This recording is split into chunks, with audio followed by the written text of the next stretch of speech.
Latest on the top stories, nagpahayag ng pag-aalala ang netizens sa kasalukuyang kondisyon ni Billy Crawford.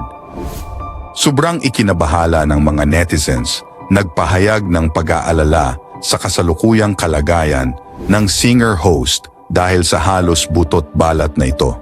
Hindi napigilan ng mga netizens na mag-alala tungkol sa kapansin-pansing payat na hitsura ng television host.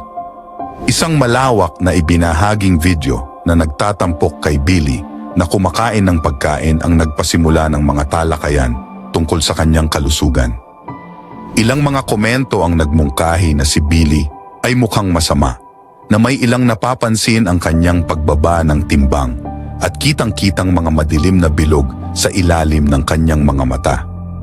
Gayunpaman, iniugnay ng ibang mga manonood ang kanyang pagbabago sa timbang sa isang positibong pagbabago sa pamumuhay na inaakalang ito ay dahil sa pag-alis niya sa kanyang mga bisyo.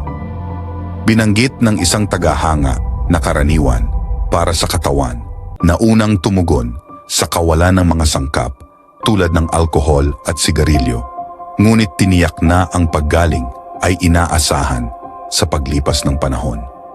May mga nagpaalala sa iba na ang payat na pangangatawan ni Billy ay bahagi rin ng kanyang mga kinakailangan bilang isang performer, lalo na bilang isang dancer.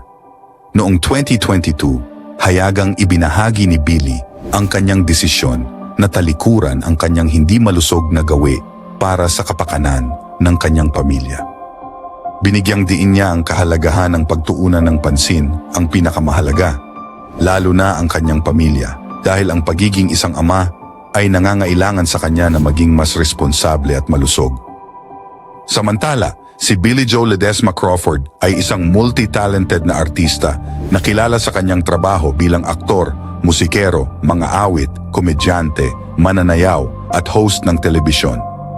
Ang kanyang karera mula sa kanyang pagkabata noong 1986 hanggang sa kasalukuyan ay nakita niyang mahusay sa iba't ibang sektor ng entertainment sa lokal at internasyonal. Ang maagang exposure ni Billy sa entertainment industry ay nagsimula sa kanyang paglabas sa variety show na That's Entertainment na sinundan ng mga papel sa mga pelikula tulad ng Lost Command at Sandakot na Bala.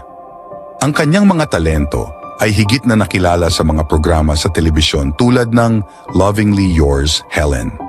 Sa edad na 12, lumipat si Billy sa US upang mag-aral sa Professional Performing Arts School sa New York City. Ang kanyang internasyonal na tagumpay ay dumating nang gumanap siya bilang isang backup na mananayaw para kay Michael Jackson sa 1995 MTV Video Music Awards.